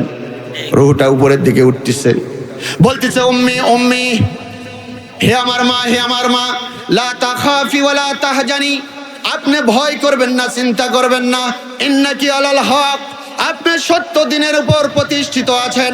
ফেরাউনের কাছে মাথা নত করবেন না, আমি শহীদ হয়ে চলে যাচ্ছি, আমার বিরহ ব্যথায় আপনি কোনো কষ্ট অনুভব করবেন না। ওই মেয়েটা চলে গেল, দ্বিতীয় মেয়েটাকে তেলের মধ্যে ফেলে দেওয়া হলো। একইভাবে রুহু চলে যাচ্ছে উপরের দিকে, বলছে উম্মি উম্মি, লা তাখাফি ওয়ালা তাহজানি ইন্নাকি আলাল হক, মা আপনি আমার বিরহ বেদনায় ব্যথা পাবেন না, কষ্ট পাবেন না, আমি শহীদ হয়ে চলে গেলাম, যদি প্রয়োজন হয় আপনিও শহীদ হবেন, কিন্তু এই ফেরাউনের কাছে কখনো মাথা নত করবেন না। আপনি সত্য দিনের উপর প্রতিষ্ঠিত আছেন, আর এই দিনের উপর, কালেমার উপরে যদি আপনি প্রতিষ্ঠিত থাকতে পারেন, সানাজমাউ ফিল জান্নাহ ইনশাআল্লাহু তাআলা। যে রবের জন্য আমার বোন জীবন দিয়ে শহীদ হয়ে চলে গেল, যে রবের জন্য আমি জীবন দিয়ে চলে গেলাম, শহীদ হলাম, মা এখানে যদি ওই তেলের কড়াইয়ের মধ্যে আপনারও জীবন চলে যায়, আমি বিশ্বাস করি ওই রব্বুল আলামিন যার জন্য আমরা 3 জন শহীদ হলাম, 3 মা এবং মেয়েকে জান্নাতের মধ্যে একসঙ্গে থাকার জায়গা করে দিবেন। জোরে বলেন আল্লাহু আকবার। ইন্নাল্লাহা আশতারা মিনাল মুমিনিনা আনফুসাহুম, আল্লাহ রাব্বুল আলামিন মুমিনদের কাছ থেকে তাদের জানকে খরিদ করে নিয়েছেন। যারা জান বিক্রি করবে তাদের দৃষ্টান্তই তো এরকমই হবে, তারা দান বিক্রির দৃষ্টান্ত স্থাপন করবেন। এরপর রব্বুল আলামিন বললেন আমি মুমিনদের কাছ থেকে আর একটা জিনিস নিয়েছি, তাদের মাল, তাদের সম্পদ। আমওয়ালাহুম, তাদের সম্পদগুলো শুধুমাত্র আমার জমিনে আমার দিন কায়েমের জন্য কোরআনের পথে, ইসলামের পথে ব্যবহার হবে। জান বিক্রি যেমন ভাবে সাহাবীরা দৃষ্টান্ত স্থাপন করেছেন, মাল বিক্রির জন্য দৃষ্টান্ত স্থাপন করেছেন। হযরতে রাসূল করিম সাল্লাল্লাহু আলাইহি সাল্লাম যখন তাবুকের যুদ্ধের ডাক আসলো, তিনি সাহাবীদেরকে লক্ষ্য করে বললেন, সাহাবীরা, তাবুকের বিরুদ্ধে লড়াই করার জন্য যাচ্ছি, রোমান বাহিনীর বিরুদ্ধে। অর্থ লাগবে, সম্পদ লাগবে, তোমাদের কার কি আছে আমার কাছে দান করো। হযরত আবু বকর সিদ্দিক রাদিয়াল্লাহু আনহু সব সম্পদ দান করেছেন। হযরত ওমর অর্ধেক, ওসমান 1/3 দান করেছেন। এভাবে করে মহিলা সাহাবীরা তাদের কানের, নাকের ফুল, কানের দুল, হাতের বালা, গালার হার সব রসুলের কাছে শামিল করে দিয়েছেন। আল্লাহ রসুল মহিলা সাহাবীদেরকে ডাক দিয়ে বললেন, হে সাহাবীরা, তোমাদের মহিলারা, তোমরা যারা এসেছো রে, তোমাদের অলংকার ছাড়া মানাই না। তোমরা কেন স্বর্ণের অলংকারগুলো কেন আমার সামনে স্তূপ করে দিয়ে চলে যাচ্ছ? তোমাদের অলংকারগুলো তোমরা নিয়ে যাও। মহিলা সাহাবীরা ফিরে থেকে আল্লাহ রসুলের দিকে তাকিয়ে চোখের পানি ছেড়ে দিয়ে বললেন, ইয়া রাসূলুল্লাহ, ইয়া হাবিবাল্লাহ, আপনি যাচ্ছেন তবুকে রোমানদের বিরুদ্ধে, তদানীন্তনের সময়ের পরাশক্তি তাদের বিরুদ্ধে লড়াই করার জন্য যাচ্ছেন। আজকে যদি টাকার অভাবে এই যুদ্ধের ময়দানে মুসলমানরা পরাজিত হয়, তাহলে ইসলামের নাম নেবার মতন কেউ থাকবে না। সুতরাং আপনি আমাদের নাকের ফুল, কানের দুল, গালার হার, হাতের বালা যা আছে সব বিক্রি করে দেন। আপনার সাহাবীদের অস্ত্রের খাবার ব্যবস্থা করেন, রোমানদের বিরুদ্ধে লড়াই করেন। এই যুদ্ধের ময়দানে যদি মুসলমানরা বিজয় হয়, বহু অর্থ সম্পদ হবে আমাদের, অনেক নাকের ফুল, কানের দুল, গালার হার কেনার সময় পাওয়া যাবে। ঠিক কিনা বলেন? প্রিয় ভাইয়েরা আমার, এভাবে দান করতে শুরু করলেন। একজন সাহাবী ওই দানের স্তূপের কাছে, সম্পদের স্তূপের কাছে এসে মাথাটা নিচু করে টপ টপ করে চোখের পানিগুলো ছেড়ে দিলেন। দর দর করে যখন চোখের পানিগুলো ঝরতে শুরু করলো, বিশ্বনবী বললেন, হে সাহাবী, তুমি কেন চোখের পানি ঝরাও? তিনি বললেন, ইয়া রাসূলুল্লাহ, ইয়া হাবিবাল্লাহ, আজকে এই যুদ্ধের যাবার প্রস্তুতির সময়ে কত সাহাবীরা কত দান করলো। আবু বকর সিদ্দিক সব সম্পদ দান করলেন, কোন সাহাবী 1/3, কেউ অর্ধেক দান করলেন। কত সম্পদ দান করেছেন। আমি তোমার এমন একজন অসহায় দরিদ্র সাহাবী, আমার কোনো অ্যাড্রেস নাই, ঠিকানা নাই, বাড়ি নাই, ঘর নাই। যেই দিন ইসলাম কবুল করেছিলাম, চাচার বাড়িতে কাজ করে খাইতাম। যখন আপনার নামের দাওয়াত শুনলাম, সঙ্গে সঙ্গে দেরি করলাম না, লা ইলাহা ইল্লাল্লাহু মুহাম্মাদুর রাসূলুল্লাহ যখন কালেমা পড়ে মুসলমান হলাম, চাচা বলল, রে আব্দুল্লাহ, তুমি মুহাম্মদের দলে নাম লিখিয়েছ, আজ থেকে আমার বাড়িতে তুমি থাকতে, বাড়িতে আর থাকতে পারবে না। তোমার জন্য যে ঘর বরাদ্দ ছিল বাতিল হয়ে গেল, আমার বাড়িতে বের হয়ে যাও। আমি যখন দরজা পর্যন্ত ইয়া রাসূলুল্লাহ বের হলাম, আমার চাচা পিছন থেকে এসে আমার গায়ের জামা ধরে বলল, তোমার শরীরের যে জামাটা, এইটা আমার কিনা, তুমি যেহেতু মুহাম্মদের লোক, আমার লোক তো তুমি আর থাকলে না, তোমার গায়ের জামা খুলে দাও। আমি গায়ের জামা খুলে দিলাম, স্যান্ডো গেঞ্জি ছোট ওইটাও খুলে দিল। শেষে ছিল একটা লুঙ্গি, একটা চাদর পরা ছিল নিচে। আমার চাচা বলল, নিচে যে পরনে তোমার লুঙ্গিটা, ওইটাও আমার কিনা টাকা, আমার টাকাই কিনা, ওইটাও খুলে দাও। আমি ইসলামের জন্য, কোরআনের জন্য, আপনার মহাব্বতে ওই দিন কালেমার মূল্য দিতে গিয়ে ইয়া রাসূলুল্লাহ, ইয়া হাবিবাল্লাহ, লুঙ্গিও খুলে উলঙ্গ হয়ে এসেছি। মায়ের দরবারে গেছিলাম, একটা কম্বল 2 টুকরা করে, উপরে 1 টুকরা, নিচে 1 টুকরা। সেই থেকে আমার নাম, আমার উপাধি আপনি দিলেন আব্দুল্লাহ জুল বাজাদাইন, 2 কম্বলের অধিকারী। ওই যে আপনার দরবারে আসলাম, সেই দিন থেকে মসজিদ নববীর বারান্দায় আহলে সুফার মধ্যে আমাকে থাকতে দিলেন। ওখান থেকে আমার ঠিকানা এখানে। আজকে যুদ্ধের ময়দানে কত সাহাবীরা কত দান করলো, ইয়া রাসূলুল্লাহ, আমি কিচ্ছু দিতে পারলাম না। ইয়া রাসূলুল্লাহ, ইয়া হাবিবাল্লাহ, যেহেতু অর্থ সম্পদ কিছু দিতে পারলাম না, আপনি আমার জন্য একটু দোয়া করে দিন, ওই তাবুকের প্রান্তরে আমি যেন জীবন দিয়ে শহীদ হয়ে যেতে পারি। জোরে বলেন আল্লাহু আকবার। আল্লাহু আকবার। জানমাল বিক্রির জন্য সাহাবীরা এভাবে নিজেদেরকে প্রস্তুত করেছিলেন। প্রিয় ভাই আমার, সাহাবী যখন এই দোয়া চাইলেন, আল্লাহ রাসূল বললেন, যাও ওই খেজুরের গাছ থেকে না বাকল নিয়ে আসো। বাকল নিয়ে আসা হলো, হাতে বেঁধে দিলেন, বললেন, আল্লাহ রাব্বুল আলামিন, এই আব্দুল্লাহর রক্ত পৃথিবীর সব কাফেরের জন্য আমি হারাম করে দিলাম। সুবহানাল্লাহ। উনি কাঁদতে শুরু করলেন, ইয়া রাসূলুল্লাহ, ইয়া হাবিবাল্লাহ, আমি চাইলাম আমি একটু শহীদ হব, আপনি সব কাফেরের জন্য আমার রক্ত হারাম করে দিলেন, তার মানে তো আমার আর শহীদ হওয়ার কোনো চান্সই থাকলো না। বিশ্বনবী বললেন, আব্দুল্লাহ রে, তোমার যেহেতু অন্তরের মধ্যে শাহাদাতের তামান্না, শাহাদাতের তোমার লোভ লালসা, দিন কায়েমের এই পথে টিকে থাকতে গিয়ে তুমি যদি জ্বরের মধ্যেও মারা যাও, আমি রাসূল সাক্ষ্য দিলাম তুমি শাহাদাতের মর্যাদা পাবা। যারা বলেন সুবহানাল্লাহ। জ্বরেই মারা গেল। আল্লাহ রাসূল কবরে নিজে নামে লাশ নামে দিয়ে বললেন, ইয়া রব্বুল আলামিন, এই আব্দুল্লাহর প্রতি আমি সন্ধ্যা পর্যন্ত রাজি ছিলাম, খুশি ছিলাম, আপনি তার প্রতি রাজি হয়ে যান, খুশি হয়ে যান, তার জন্য জান্নাত উন্মুক্ত করে দেন। যারা বলেন সুবহানাল্লাহ। প্রিয় ভাইয়া, ইন্নাল্লাহ আশতারা মিনাল মুমিনিনা আনফুসাহুম ওয়া আমওয়ালাহুম, আল্লাহ তাআলা মুমিনদের জান এবং মাল খরিদ করে নিয়েছেন। সাহাবায়ে কেরাম ইসলামের জন্য, কোরআনের জন্য এভাবে জান এবং মাল উৎসর্গ করেছেন। একজন সাহাবী কিভাবে তার অর্থ সম্পদ দান করতেন, বুখারীর কিতাবের বর্ণনা আসছে। আল্লাহ রাসূল ভরা মজলিসে ওয়াজ করতেছেন, হঠাৎ করে একজন সাহাবী এসে বললেন, ইয়া রাসূলুল্লাহ, ইয়া হাবিবাল্লাহ, ওই যে আমার বাড়ির সামনে একটা বাউন্ডারি দিব, একটা খেজুরের গাছ হেলে আছে, এই গাছটার জন্য বাউন্ডারি দিতে পারতেছি না, ইয়া রাসূলুল্লাহ, গাছটা একটু আমাকে ক্রয় করে দেওয়ার ব্যবস্থা করে দেন।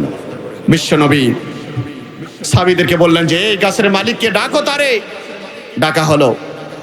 লুবাবা চলে আসলেন, বললেন, লুবাবা, তোমার এই খেজুরের গাছটা আমার এই সাহাবীকে দান করো, তাকে একটা বাউন্ডারি দেওয়ার সুযোগ দাও। বললো যে না, আমি দান করবো না। তো বললেন যে ঠিক আছে, তাহলে তুমি এটা বিক্রি করো। বললো আমি বিক্রিও করবো না। বললেন তাহলে এইটা যদি তুমি আমার এই সাহাবীকে আমার সন্তোষ হাসিলের জন্য দাও, আমি তোমাকে কথা দিলাম জান্নাতে একটা খেজুরের গাছের জামিনদার হবো। জোরে বলেন সুবহানাল্লাহ। কিন্তু লোকটা এত বেশি কৃপণ ছিল, জান্নাতের গাছের আশায়ও সে আর গাছটা দিতে পারল না। তখন ওই মজলিসে একজন সাহাবী ছিলেন, নাম হলো আবু দাহদা রাদিয়াল্লাহু আনহু। তিনি বললেন, ইয়া রাসূলুল্লাহ, ওই গাছটা যে কিনে দিতে পারবে তার জন্য জান্নাত, না শুধু লুবাবার জন্য? আল্লাহ রাসূল বললেন, এনিবডি, যে কিনে দিবে তার জন্য আমি জান্নাতের একটা খেজুরের গাছের জামিনদার হব। জোরে বলেন আল্লাহু আকবার। আবু দাহদা লুবাবাকে সামনে ডেকে নিয়ে যায়, বললেন, ফাঁকাতে বললেন, ভাই তোমার গাছটার দাম কত নেবা? এই লোকটা বলল যে তোমার মদিনায় একটা খেজুর বাগান আছে, 600 গাছ, এই 600 গাছ দেওয়া লাগবে, এই গাছের এই বাগানের জায়গা দেওয়া লাগবে, এই বাগানের মধ্যে বসবাসযোগ্য একটা সুন্দর সুরম্য অট্টালিকা বাড়ি আছে, এইটা দিতে হবে, এবং এর সামনে একটা সুন্দর সুমিষ্ট পানির কূপ আছে, এইটাও দিতে হবে, তাহলে আমি দিব। বলেন তো ভাই, এইটা কি বিক্রি হলো? এক গাছের জন্য 600 গাছ, বাড়ি জায়গা সব। বিশ্বনবী মুহাম্মদ রাসূলুল্লাহ সাল্লাল্লাহু আলাইহি সাল্লামের সাহাবী আবু দাহদা রাদিয়াল্লাহু আনহু, পাহাড় সময় ঈমান ছিল যার, তিনি সঙ্গে সঙ্গে রাজি হলেন, লো বাবা, আমি সব দিয়ে দিলাম, 600 গাছ জায়গা দিলাম, বাড়ি দিলাম, কূপ দিলাম, লিখে দাও, তোমার গাছটা আমাকে দাও। গাছটা লিখে দিল, দলিল হয়ে গেল। কাগজখানা নিয়ে বিশ্বনবী মুহাম্মদ রাসূলুল্লাহ সাল্লাল্লাহু আলাইহি সাল্লামের দরবারে হাজির হলেন। আবু দাহদা দলিলখানা দিয়ে বললেন, ইয়া রাসূলুল্লাহ, ইয়া হাবিবাল্লাহ, এই যে নেন গাছের দলিল, আমি গাছটা কিনে নিয়েছি। বিশ্বনবী দলিলখানা নিয়ে চোখের পানিগুলো দর দর করে ছেড়ে দিলেন। এবার আবু দাহদা ডাক দিয়ে বললেন, ইয়া রাসূলুল্লাহ, ইয়া হাবিবাল্লাহ, আপনি যে ঘোষণা করলেন এই গাছটা যে ব্যক্তি কিনে দিতে পারবে তার জন্য আপনি জান্নাতের একটা গাছের জামিনদার হবেন, আপনি বলেন তো আমি কি সেই গাছের জামিনদার হয়েছি, সেই গাছের কি মালিক হয়েছি? বিশ্বনবী বললেন, ওই আকাশের দিকে তাকিয়ে বললেন, আবু দাহদা, আমি নবী রে, তুমি নবী নয়। আল্লাহ তাআলা আমার চোখের পাওয়ার দিয়েছে, আমি জমিনে দাঁড়িয়ে আল্লাহর জান্নাতের মধ্যে কি হয় সেটিও আমি নবী মুহাম্মদ রাসূলুল্লাহ দেখতে পাই। প্রিয় ভাইরা আমার, আবু দাহদা রাদিয়াল্লাহু আনহুকে বিশ্বনবী বললেন, আবু দাহদা, আমি দেখতে পাচ্ছি জান্নাতের মধ্যে একটা দুইটা নয় রে, তোমার আজকের এই দানে আল্লাহ রাব্বুল আলামিন এতটা খুশি হয়েছেন, তোমার প্রতি সন্তুষ্ট হয়েছেন, আল্লাহ তাআলা তোমাকে একটি গাছ আমি দিতে চেয়েছিলাম, একটি নয়, জান্নাতের মধ্যে শত শত হাজারে হাজারে খেজুরের গাছগুলো, একটা গাছ আর একটা গাছ জান্নাতের হালকা বাতাসে যেন দোল খাচ্ছে, সমস্ত খেজুরের গাছের বাগানের মালিক আল্লাহ তাআলা তোমারে বানায় দিয়েছেন। জোরে বলেন আল্লাহু আকবার। আল্লাহু আকবার। মনোযোগ নাই, বোঝা গেছে। ছেড়ে দেব, শেষ করবো? শেষ করে লাভ কি? আপনারা তো এই যে কোনোদিন ক্যামেরা দেখেননি, এই এলাকার মানুষ কোনোদিন ক্যামেরা দেখেনি, ক্যামেরা সেটিং হচ্ছে, এইদিকে ব্যস্ত, ওয়াজ যা হয় তাই দেখতে পাচ্ছি। হ্যাঁ, আচ্ছা আচ্ছা। আমার দিকে না তাকালে আমার কি দরকার কথা বলার ভাই? আপনাদের জন্যই তো বলা নাকি? আপনারা শীত পাচ্ছেন, আমার গাও ঘেমে যাচ্ছে। আর যেহেতু মনোযোগ না থাকে তাহলে কথা বলার দরকার আছে? এমনি মাহফিলের আজকে ডিস্টার্ব, শুরুর দিকে বাচ্চারা, তারপরে ঘোষণা, তারপর আর এক ঘোষণা, এভাবে মাহফিল হয় না, ঠিক আছে? মাহফিলে একটানা হতে হয়। তা আপনারা একটু মনোযোগী হবেন তো ইনশাল্লাহ? ঠিক আছে, মনোযোগ দেখি। লিল্লাহে তাকবীর, লিল্লাহে তাকবীর, লিল্লাহে তাকবীর। একটু মনোযোগী হন কয়েক মিনিট। প্রিয় ভাইরা আমার, বিশ্বনবী মুহাম্মদ রাসূলুল্লাহ বললেন, আবু দাহাদা, তোমার জন্য আল্লাহ তাআলা জান্নাতের মধ্যে একটা গাছ নয় রে, শত শত খেজুরের গাছের বাগান তোমারে দান করেছেন। আবু দাহাদাকে বিশ্বনবী বললেন, আবু দাহাদা, তুমি কি জানো ওই খেজুর গাছগুলোর বিশালতা, প্রশস্ততা কত দূর? বিশ্বনবী কে বললেন, ইয়া হাবিবাল্লাহ, ইয়া রাসূলুল্লাহ, আমি তো জানা নাই। বলল, শোনো, যে গাছগুলোর মালিক আল্লাহ তাআলা তোমারে বানায় দিয়েছে আজকে এই দানের বিনিময়ে, ওই খেজুরের গাছগুলোর মধ্য থেকে কোনো একটা খেজুরের গাছের গোড়া থেকে যদি একটি তেজশ্রী ঘোড়া দাবড়িয়ে দেওয়া হয়, আজকেও দৌড়াবে, কালকেও দৌড়াবে, খাবারের জন্য, বিরামের জন্য, কোনো প্রকার রেস্টের জন্য দাঁড়াবে না, দৌড়াবে তো দৌড়াবে, বিরামহীনভাবে দৌড়াবে। একটা না, অন্তত 100 বছর এই তেজশ্রী ঘোড়াটা শুধু দৌড়াতে থাকবে, জান্নাতের একটা খেজুরের গাছের ছায়া শেষ করতে পারবে না। জোরে বলেন আল্লাহু আকবার। এরকম খেজুরের গাছের মালিক আপনার আমার হওয়া দরকার আছে না নাই? জোরে বলেন, আছে না নাই? কিছুক্ষণ পরে হাত পাতানো হবে মসজিদের জন্য, মসজিদে কাজের জন্য, ইসলামের জন্য, কোরআনের জন্য। তখন প্রমাণিত হবে যে আসলে আমরা জান্নাতের খেজুরের গাছ চাই কিনা, ঠিক কিনা বলেন? তখন প্রমাণিত হবে। আমি কিছুক্ষণ পরে চাইবো আপনাদের কাছে।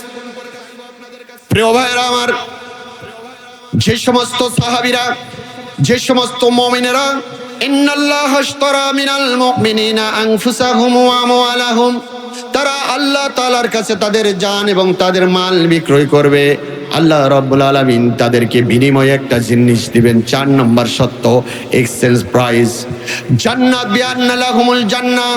আল্লাহ তাআলা বলছেন, বান্দারে, তোমরা যদি তোমাদের জান, তোমাদের মাল বিক্রি করতে পারো, আমি রব্বুল আলামিন তোমাদের জান এবং মালের বিনিময়ে তোমাদেরকে এক্সচেঞ্জ প্রাইস, বিনিময় মূল্য হিসাবে একটা জান্নাত দেব, যে জান্নাতের বিশালতা, প্রশস্ততা কার মতো? জোরে বলেন, কার মতো? আল্লাহ রব্বুল আলামিন বলছেন, ইন্নালিল মুত্তাকিনা মাফাজা হাদাইকা ওয়া আনাবা, নিশ্চয় যারা মুত্তাকি তাদের জন্য আমি আল্লাহ তাআলা সফলতার স্থান রেখেছি। সেখানে রয়েছে তাদের জন্য হাদাইকা ওয়া আনাবা, বিশাল বড় বড় বাগান রয়েছে, আঙ্গুর রয়েছে, ওয়া কাওয়াইবা আতরাবা, এবং ওই জান্নাতের মধ্যে যারা জান্নাতের উত্তরাধিকারী হবে, জান আর মাল বিক্রি করে যারা জান্নাত লাভ করবে, তাদের জন্য ওই জান্নাতের মধ্যে সমবয়স্কা রমণীগণ রয়ে গেছে, হুর। জোরে বলেন আল্লাহু আকবার। এরপর আল্লাহ তাআলা বলছেন, ওয়া কাসান দিহাকা, তাদের জন্য হবে উচ্ছ্বসিত পান পাত্র থাকবে, লা ইয়াসমাউনা ফিহা লাগুবান ওয়ালা কিজ্জাবা। ওই জান্নাতের মধ্যে যে যখন জান্নাতীরা প্রবেশ করবেন, তখন তারা সেখানে অযথা কোনো কথাও শুনবেন না, মিথ্যা কথাও শুনবেন না।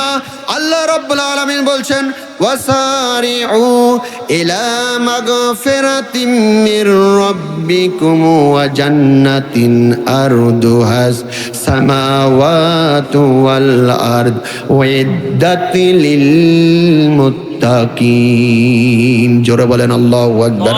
আল্লাহ তাআলা বলছেন, বান্দারে, দৌড়াও তোমার রবের ক্ষমার দিকে আর ওই জান্নাতের দিকে, আরদুহাস সামাওয়াতু ওয়াল আরদ, যে জান্নাতের বিশালতা, প্রশস্ততা হলো জমিন থেকে আসমান যত দূর, তার চেয়ে অনেক বেশি প্রশস্ত একটা জান্নাত। সেই জান্নাতের প্রস্তুত করা হয়েছে যারা হলো মুত্তাকি, তাদের জন্য। জোরে বলেন আল্লাহু আকবার। প্রিয় ভাইরা, আল্লাহ তাআলা আপনাকে আমাকে ডাক দিয়ে বলছেন, তোমরা জান্নাতের দিকে দৌড়াও, ক্ষমার দিকে দৌড়াও। আমরা দৌড়াই কোন দিকে? কথা বলেন, কথা বলেন, কোন দিকে? দুনিয়ার দিকে না, জান্নাতের দিকে।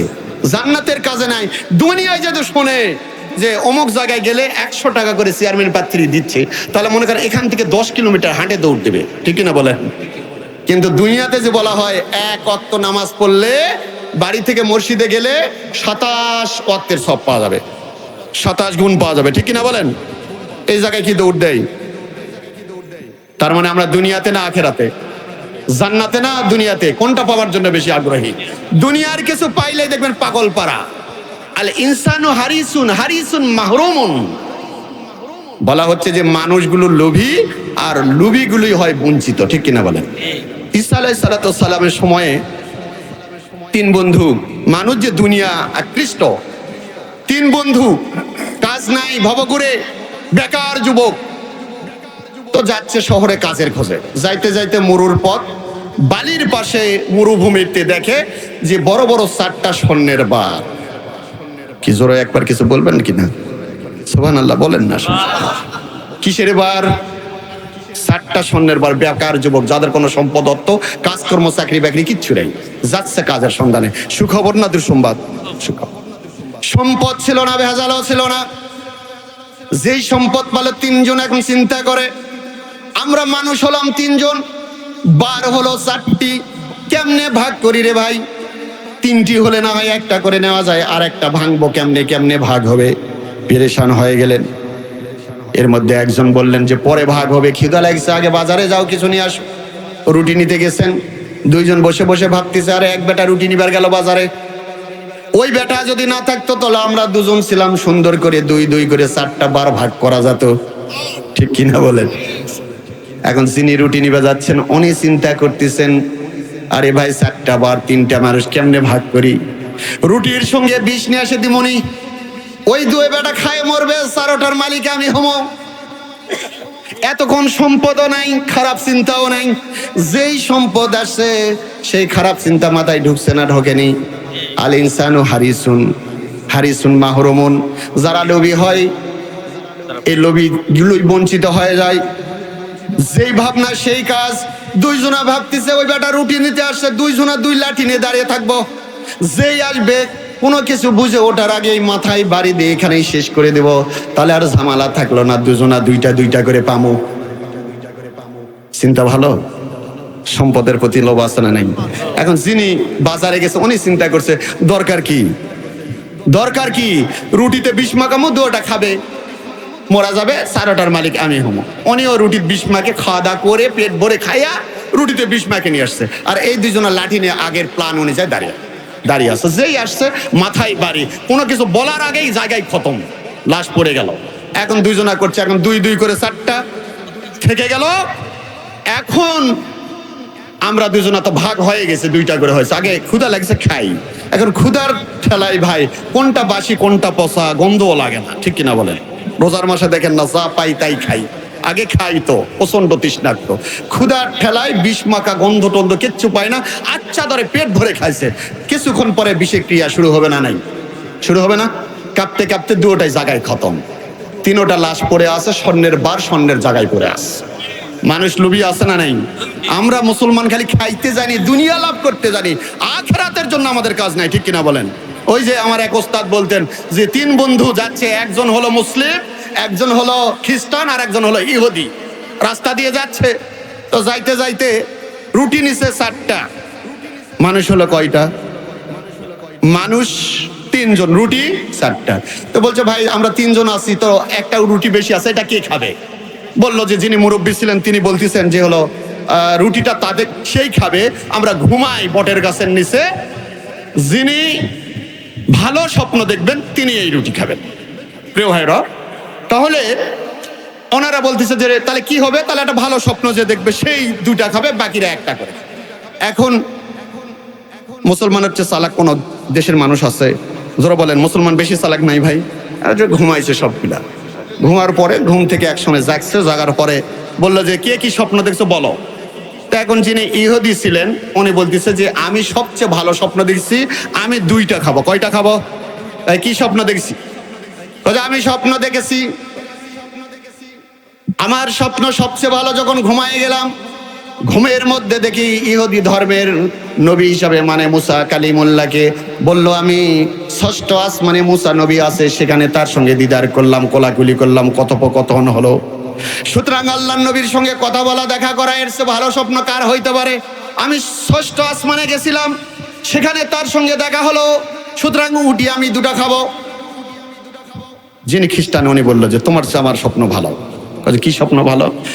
আমি গেলাম যিশু খ্রিস্ট স্বপ্নের মধ্যে দেখলাম ঈসা আলাইহিস সালাম দ্বিতীয় আসমানে, যেহেতু তার কোনো বাপ ছিল না, বিনা বাপে মরিয়মের মধ্যে পয়দা করেছেন, দৃষ্টান্ত স্থাপন হয়েছিলেন, উনি হলেন শ্রেষ্ঠ নবী। ওনার সঙ্গে দ্বিতীয় আসমানে আমার দেখা হয়েছে। দুইজনের স্বপ্ন বলা শেষ। এবার যিনি মুসলিম ছিলেন উনি বললেন ভাই, উনি কাঁদতে শুরু করলেন। বললেন কি হয়েছে রে, তোমার স্বপ্ন কি ভালো নয়, তুমি কাঁদো কেন? বলল আমার স্বপ্ন সবচেয়ে ভালো, তোমাদের চেয়ে ভালো। বলে কি স্বপ্ন দেখেছিস বল? কয় ভাই কি স্বপ্ন আর দেখবো, আমার তো বড় বিপদের স্বপ্ন। তুমি যখন ষষ্ঠ আসমানে ইহুদি ভাই, তুমি যখন খ্রিস্টান দ্বিতীয় আসমানে, তখন আমি দেখি আজরাইল এত বড় জারবান হাদিদা একটা লোহার শলাকা নিয়ে আসছে আমার কাছে। স্বপ্নের মধ্যে লাঠি তুলেছে, লোহার হান্ডার তুলে বলছে বেটা সব রুটি খা, না হলে তোকে এখনই খতম করে দিমু। বুঝেন না কথা? আমি ওই আজরাইলের লাঠির ভয়ে 4 রুটি খায় শেষ। মুসলমান খাওয়ার ধান্দা আছে না নাই? আল্লাহ রাব্বুল আলামিন বলছেন ওয়াসারিউ ইলা মাগফিরাতিম মির রাব্বিকুম ওয়া জান্নাতিন আরদুহাস সামাওয়াতু ওয়াল আরদ। বান্দারে আমার দৌড়াও, রবের ক্ষমা যেই পথে সেই পথে দৌড়াও। আল্লাহ তাআলার জান্নাত যে পথে আছে সেই পথে দৌড়াও। জোরে বলেন আল্লাহু আকবার। আল্লাহ তাআলা বলছেন দৌড়াও রবের ক্ষমার দিকে, জান্নাতের দিকে। কিন্তু আমরা দৌড়াতেছি আছি কোন দিকে? দুনিয়ার দিকে। এই যে নির্বাচনে আসছে, নির্বাচন নিয়ে আমার কথা বলার উদ্দেশ্য নয়, কিন্তু দেখবেন কিছু কিছু লোক আছে 4 কাপ 5 কাপ অফিসে যায়, খাইলেই মত পাল্টে যায়। টাকা যদি ভোটের আগে 500টা পকেটে করকরা নোট ঢুকে যায়, তাহলে আগে যেটা নিয়ত করেছিল নিয়ত পাল্টাবে, এমন লোক আছে না নাই? তার মানে মুসলমানেরা আমরা লোভী হয়ে গেছি, আর লোভ হওয়ার কারণে আমরা কিন্তু মাহরুম হয়ে যাচ্ছি টাকার কাছে, সার কাছে, বিড়ির কাছে, সিগারেটের কাছে। এই আমানত বিক্রি করার কারণে ওই 71 থেকে নিয়ে 2024 সাল পর্যন্ত বারবার টাকার বিনিময়ে ভোট বিক্রি করার কারণে আমাদের দেশে যারাই ক্ষমতায় আসছে পরবর্তী ওই সিগারেট দিয়ে, চা দিয়ে, 500 টাকা দিয়ে ভোট কিনে এরা কিন্তু এই জনগণের পিঠের উপরই ওই টাকা তুলে নিয়েছে। ঠিক কিনা বলেন? বিপদে পড়তে হয়েছে, মুসিবতে পড়তে হয়েছে। আমরা যতদিন পর্যন্ত এই দুনিয়ার লোভ লালসা ত্যাগ করতে না পারবো, ততক্ষণ পর্যন্ত এই জাতির ভাগ্যের কোনো পরিবর্তন হবে না। সুতরাং ভাই, আপনাকে আমাকে এই দুনিয়ার জীবনে চিন্তা করতে হবে, ভাবতে হবে কোন পথে নাজাত আছে, কোন পথে ক্ষমা আছে, কোন পথে রব্বুল আলামিনের জান্নাত আছে। সেই পথে আপনার আমার জীবনকে পরিচালনা করা দরকার আছে কিনা? প্রিয় ভাইরা, কথা শেষ করব, একটি কথা বলি। আল্লাহ রব্বুল আলামিন যে কথা বলেছেন কোরআনুল কারীমের মধ্যে বলেছেন, ইন্নাল্লাহা আশতারা মিনাল মুমিনিনা আনফুসাহুম ওয়া আমওয়ালাহুম বিআন্না লাহুমুল জান্নাহ। বান্দারে, তুমি যদি তোমার জান, তোমার মাল দিয়ে তুমি যদি আমি আল্লাহ তাআলা আমার কাছে বিক্রয় করে আমাকে সন্তুষ্ট করতে পারো, বিআন্না লাহুমুল জান্নাহ, বিনিময়ে মূল্য হিসাবে, এক্সচেঞ্জ প্রাইস হিসাবে আমি তোমাকে জান্নাত দান করব। ওই জান্নাতের বিশালতা, প্রশস্ততা, অনেক কথা ছিল, আমি কথা বলবো না। মুসনাদে আহমদ শরীফের একটি হাদিসের মধ্যে আসছে, সর্বশেষ যেই লোকটি জান্নাতের মধ্যে যাবে, এই লোকটির জান্নাতটা কেমন হবে? মুসা কালিমুল্লাহ আল্লাহ তাআলাকে প্রশ্ন করলেন, রব্বুল আলামিন দুনিয়ার যতগুলো মানুষ জান্নাতি হবে তাদের মধ্যে সর্বশেষ ছোট জান্নাত যিনি পাবেন তার জান্নাতটা কেমন হবে?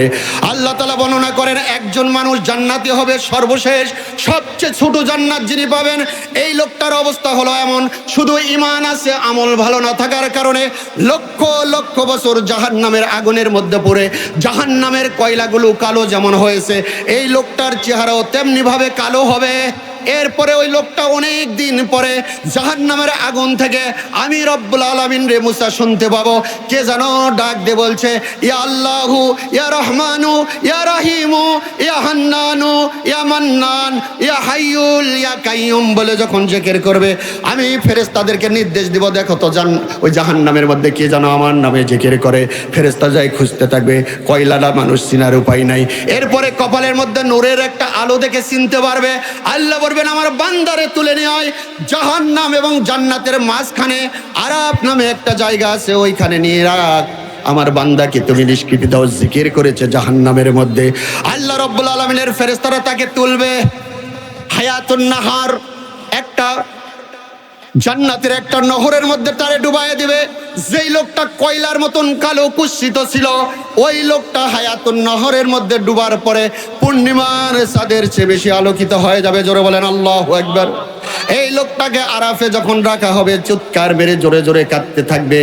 আল্লাহ তাআলা বলবে, বান্দারে জাহান্নামা ছিলে লক্ষ কোটি বৎসর, জাহান্নাম থেকে তো মুক্তি পাইছো, আবার কেন কান্না করো?